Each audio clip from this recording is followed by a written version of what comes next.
জয় গুরু। আজ আমরা পড়ব শ্রী শ্রী ঠাকুরের শিষ্যপ্রীতি ও অভয়বাণী। লিখছেন স্বামী নির্বিকারানন্দ সরস্বতী। জয় গুরু। নিধয়ে সর্ববিদ্যানাং ভীষজে ভবরোগিণাং গুরবে সর্বলোকানাং দক্ষিণামূর্তয়ে নম। মানুষের জীবন স্রোত অবিরত নিম্নাভিমুখী হইয়া বহিয়াই চলিয়াছে, বিরাম নাই, বিশ্রাম নাই। কোথায় গিয়া যে ইহার শেষ তাহাকে জানে।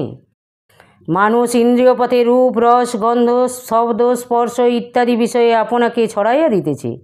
মানুষ উদর উপস্থের সেবায় নিয়ত থাকিয়া কামিনী কাঞ্চনের মোহে আকৃষ্ট হইয়া প্রকৃতির কিরণক সাজিয়া পুত্রৈষণা, বিত্তৈষণা, লোকৈষণা এই স্নাত্রয়ে আবদ্ধ হইয়া অবিদ্যার গহন অন্ধকারে স্বীয় তনুমনকে নিমজ্জিত করিয়া দিতেছে। অসূর্য লোকেই যে ইহার গতি, অন্ধত মিশ্র লোকেই যে ইহার পরিণাম, তাহা সে বুঝিতে পারিতেছে না। জগতে দুইটি ধারা আছে।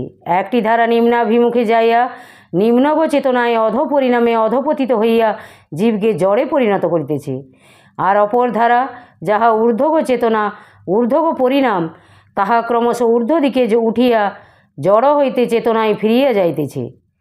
প্রথমটি অবিদ্যা শক্তি। এই অবিদ্যা শক্তি আমাদিগকে সংসারে বদ্ধ করাইতেছে। আর শেষোক্তটি বিদ্যা শক্তি বা গুরু শক্তি, যাহা আমাদিগকে ভববন্ধন হইতে মুক্ত করাইয়া ঊর্ধ্ব দিকে নিত্য চেতনায় বা তুরীয় চেতনায় পৌঁছাইয়া দিতেছে। এই অবিদ্যা শক্তির গতিরোধ করিয়া জীবকুলকে ঊর্ধ্বগ চেতনায় অম্বিত করিতে মধ্যে মধ্যে সেই অতি মানব গুরু, যিনি অমূর্ত, যিনি নিরবয়ব, যিনি কারণ ব্রহ্ম, জীব দুঃখ বিগলিত চিত্ত হইয়া ধরায় আগমন করেন, নরবপু ধারণ করিয়া জীব কল্যাণার্থে সেই দিব্য মানবের চরণ স্পর্শে কত শত সহস্র পঙ্কিলময় জীবন মুক্তির অমীয় আস্বাদনে ধন্য হয়। সেই দিব্য মানবের স্মরণ, মনন ও অনুধ্যানে যে কত শত সহস্র পাপী তাপীর কলুষ কালিমা বিদূরিত হয় তাহাদের ভবভীতি, অভিস্নাত হন তাহারা শাশ্বত অমৃত প্রসবনে। সেই অতিমানব গুরুই আমাদিগের শ্রী শ্রী ঠাকুর। এসেছিলেন তিনি জ্ঞান ও প্রেমের সুধাভাণ্ড হস্তে লয়ে এই মরজগতে আমাদিগকে ঊর্ধ্বগ চেতনায় উন্নীত করিতে। এসেছিলেন তিনি আত্মজ্ঞান প্রদানের দ্বারা সচ্চিদানন্দময়ত্বে অধিষ্ঠিত করিতে। এসেছিলেন তিনি আমাদিগকে শাশ্বত আনন্দের অমীয় হিল্লোলে প্লাবিত করিতে। তাই তাহার শ্রীমুখের উক্তি, সাধন ভজন করে যখন পূর্ণ জ্ঞান লাভ করলাম, জীবন আমার পূর্ণ হয়ে গেল, ফিরে এলাম লোকালয়ে বুক ভরা আনন্দ নিয়ে তা বিলাবার জন্য। তখন আমার চোখে জগতের পুরুষ নারী, জীব জন্তু, গাছপালা, ফুল ফল সবই কি সুন্দর দেখাতো। মুগ্ধ হয়ে তাদের পানে তাকিয়ে আত্মহারা হয়ে যেতাম। ও কি সেই আনন্দ! সেই আনন্দ বিতরণই ছিল আমার লক্ষ্য। তৃষিত প্রাণে শান্তির অমীয় ধারা ঢেলে দেওয়াই ছিল আমার উদ্দেশ্য। তাই তাহার উদাত্ত আহ্বান, কে কোথায় তৃষিত তাপিত আছে, নিয়ে আয় আমার কাছে। আমি সকলের ভার নেব, সকলের শান্তি বিধান করব। অভক্ত পাষণ্ড যেই হোক না কেন, আমি গুরু যখন, তখন কাউকে ফেলতে পারবো না।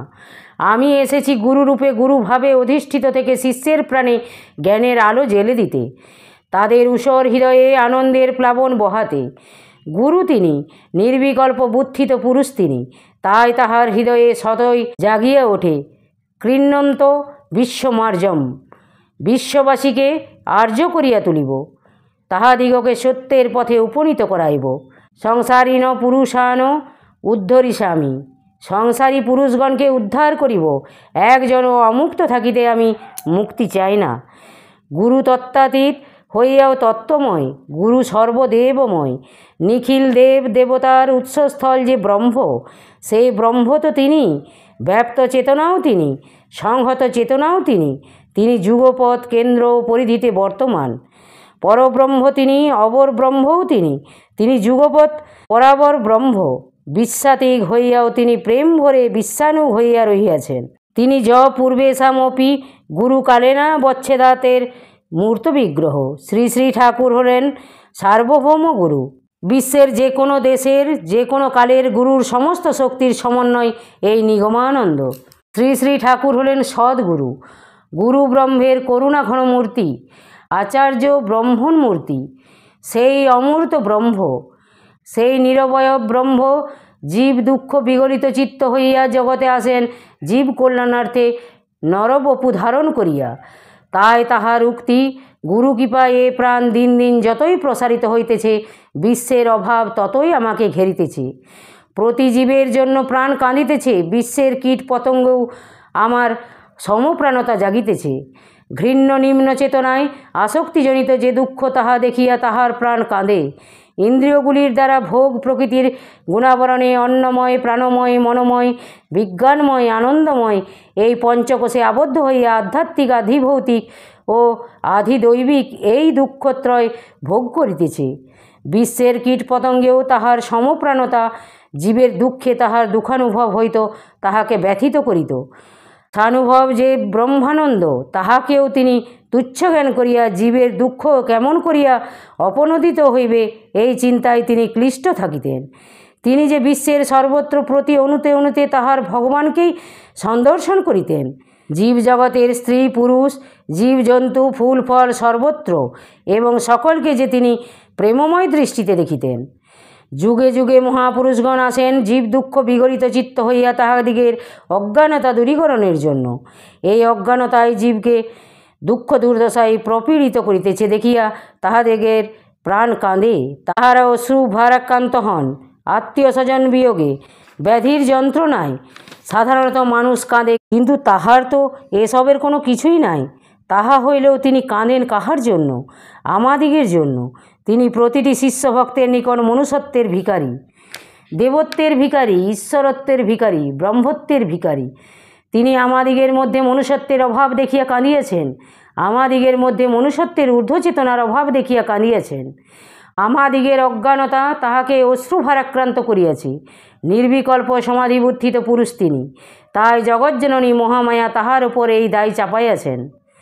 শ্রী শ্রী ঠাকুর বলিয়াছেন, সন্ন্যাসী হবার বাসনা, গুরু হবার বাসনা আমার কোনোদিনই ছিল না। ভগবান ঘাড়ে ধরে আমাকে দিয়ে এসব করিয়ে নিয়েছেন। হৃদয় ভরা ভালোবাসা, হৃদয় ভরা প্রেম লইয়া তিনি আমাদিগের নিকট আসিয়াছেন। ব্রহ্মানন্দ তুচ্ছ করে আমাদিগের কল্যাণের জন্য তিনি আত্মবিসর্জন করিয়াছেন। শয়নে স্বপনে জাগরণে শিষ্য ভক্তগণের মঙ্গল চিন্তাতেই তিনি ব্যাকুল হয়ে আছেন। হ্যাঁ রে, আমি যে তোদের পাইয়া ঈশ্বরকে ভুলিয়াছি, তোরা কি আমার ভোলার বস্তু? তোরা যে আমার হৃদয় নিকুঞ্জের পোষা দহিলা। 1336 সালে শ্রী শ্রী ঠাকুরের স্বাস্থ্য খারাপ হইয়া পড়ে। তখন তাহার স্বাস্থ্য পুনরুদ্ধারের জন্য বস্তারের মহারাজ তাহাকে দার্জিলিংয়ে লইয়া যান। এই সময় জগজ্জননী তাহাকে দর্শন দান করিয়া বলিয়াছিলেন, তুমি শিষ্যপ্রীতি ত্যাগ করো, নতুবা আমাকে আর দেখিতে পাইবে না। শ্রী শ্রী ঠাকুর নীরব রহিলেন। ইহার ফলে তন্ত্র সাধনার পর হইতে এতদিন পর্যন্ত তিনি যে ইচ্ছামাত্রই জগজ্জননীকে দেখিতেন, তাহা আর দেখিতে পাইতেন না, অর্থাৎ তাহার দর্শন হইতে বঞ্চিত হইলেন। কেবলমাত্র মৃত্যুর কিছুকাল পূর্বে তাহাকে দেখা দিয়া বলিয়াছিলেন, তোমার কাল পূর্ণ হয়েছে, তোমাকে এখন যেতে হবে। তিনি আমাদের মধ্যে ভগবানকে দেখেন। তোরাই তো আমার ভগবান, তোরাই আমার সেবক, তোদের জন্যই আমার যত সাধন ভজন, তোদের জন্যই গৃহত্যাগ, তোদের জন্যই যাওয়া আসা, তোরাই আমাকে ঘুরিয়ে ফিরিয়ে এইভাবে নিয়ে এসেছিস। তাই তিনি শিষ্য ভক্তদের সাধন ক্লেশ না দিয়ে নিজে সব ভার গ্রহণ করেছেন।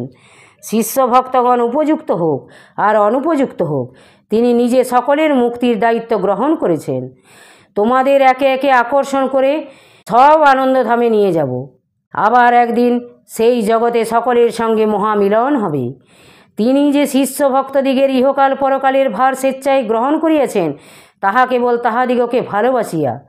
তোরা ভাবিস কেন, চিন্তা করিস কেন, আপন হৃদয়ের করুণ অবস্থা উপলব্ধি করিয়া হতাশ হয়ে পড়িস কেন? আমি যে তোদের আছি সকল অভাব নিঃশেষে মেটাতে। সব ভার ছেড়ে দে আমার ওপর। আধ্যাত্মিক উন্নতির দায় আমার ঘাড়ে চাপিয়ে তোরা নিশ্চিন্ত হ। আমি তোমাদের গুরু, তোমাদের সমস্ত কর্মের বোঝা আমি নিজে বহন করেছি তোমাদের মুক্তি দেব বলে। আমি আগুন, তোমাদের মাঝে স্ফুলিঙ্গস্বরূপ বীজ অর্পণ করেছি তোমাদেরও আগুন করে তুলব বলে। ইন্ধন শুষ্ক হলে দপ করে জ্বলে ওঠে, ভেজা হলে ধরতে দেরি হয়। 60,000 বছর তপস্যা করেও যারা সিদ্ধিলাভ করতে পারেনি, যাদের শরীরের ওপর উইয়ের ঢিবি বনে গিয়েছে, তথাপি যারা পূর্ণ সত্যের সন্ধান পায়নি, তাদের তুলনায় তোমাদের শক্তি কতটুকু, সামর্থ্য কতটুকু, আয়ু কতটুকু? তাই আমি বলছি, তোমরা সকল ছেড়ে সকলের আশায় জলাঞ্জলি দিয়ে একমাত্র আমার শরণাপন্ন হও। আমার প্রাণে হৃদয় মন উন্মুখ করে রাখো। আমায় একটু ভালোবাসতে অভ্যাস করো। আমি তোমাদের সকল অভাব মেটাবো, সকল আশা পূর্ণ করব। তোমাদের সব হবে, তোমরা সব পাবে, কিছুরই অভাব থাকবে না তোমাদের। আমরা সাধন ভজনে অক্ষম বলিয়া তিনি বলিয়াছেন, তোদের ব্যক্তিগত সাধন ভজনের প্রয়োজনীয়তা নাই কেন জানিস? তোরা আমার কাছে আসবি বলে তোদের হয়ে আমি যে কঠোর তপস্যা করেছি, তোদের তরে সাধন সমুদ্র মন্থন করে অমৃতের ভাণ্ড নিয়ে এসেছি। সেই কৃচ্ছ্র সাধনের ফলে আমার হৃদয়ে যে সত্যের বিমল জ্যোতি ফুটে উঠেছে, তোদের ঘনান্ধকার হৃদয়ও তাতেই আলোকিত হয়ে উঠবে। অমৃতের অমীয় আস্বাদনে তোরাও অমৃত হয়ে যাবি। তোরা যে অমৃতের সন্তান, অমৃতত্বে যে তোদের নিত্যসিদ্ধ অধিকার, তোদের কিছুই করতে হবে না। শুধু আমি যে জন্য এসেছি, জগদ্ধিতকর যে কাজের সূচনা করেছি, তোরা তারই সহায় হ। আমার প্রাণে প্রাণ মিশিয়ে সেই ব্রত উদযাপনে ব্রতী হ। আমি প্রতিজ্ঞা করে বলছি, এতেই তোদের সব হবে, তোরা সব পাবি। অন্য সাধন ভজনের কোনোই প্রয়োজন হবে না। আর মুক্তি মোক্ষের কথা, সে সম্বন্ধে শ্রী শ্রী ঠাকুর বলেছেন, সদ্গুরু শিষ্য হলেই যে 3 জন্মে মুক্তি পাবে তার কোনো মানে নেই। তবে আমার কথা আমি বলতে পারি, আমার অনুগত শিষ্যেরা তো 3 জন্মের মধ্যে মুক্তি পাবেই। এমনকি শিষ্য হয়েও যারা আমার বিরুদ্ধাচরণ করবে তাদেরও মুক্তি পেতে 3 জন্মের বেশি লাগবে না। গুরুগিরির ভার নেবার সময় আমি এই কন্ট্রাক্ট করে এসেছি। কাজেই তোদের আর ভাবনা কিসের?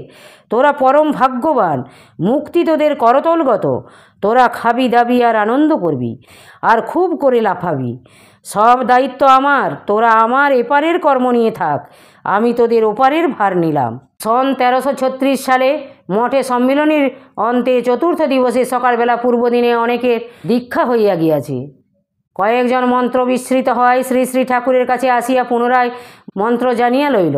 ইহার পরে আরও অনেকে যাহারা গতকল্য দীক্ষা লইয়াছেন, মন্ত্র সম্বন্ধে সংশয় উপস্থিত হওয়াতে শ্রী শ্রী ঠাকুরের কাছে আসায় তাহার ভাবান্তর উপস্থিত হইল।